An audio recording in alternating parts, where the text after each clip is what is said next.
Kaka alikuwa mmoja wa wachezaji wenye kipaji kikubwa zaidi kuwahi kuonekana duniani. Jina lake kamili ni Ricardo Isaacson dos Santos Leite, lakini ulimwengu wa soka ulimfahamu kama Kaka. Kaka alizaliwa tarehe 22 Aprili mwaka 1982 mjini Brasilia nchini Brazil. Katika soka, Kaka alikuwa kiungo mshambuliaji aliyekuwa na mchanganyiko wa kasi, akili ya mchezo, ubunifu na utulivu wa ajabu. Alikuwa mchezaji aliyekuwa akibeba mpira kutoka katikati ya uwanja hadi langoni kwa nguvu na ustadi mkubwa, jambo lililowafanya mashabiki wengi kumlinganisha na wasanii wa mpira. Kaka aling'ara zaidi akiwa na AC Milan, ambapo alisaidia timu hiyo kushinda mataji makubwa ikiwemo UEFA Champions League mwaka 2007.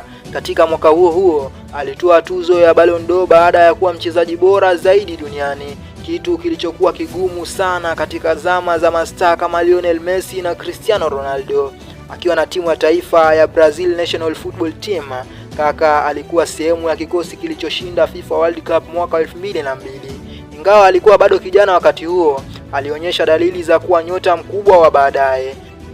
Kaka hakupendwa kwa kipaji chake pekee, bali pia kwa nidhamu, unyenyekevu na tabia yake nzuri nje ya uwanja. Mashabiki wengi humkumbuka kama mchezaji safi mwenye heshima, aliyekuwa akicheza kwa moyo na ubunifu hali ya juu.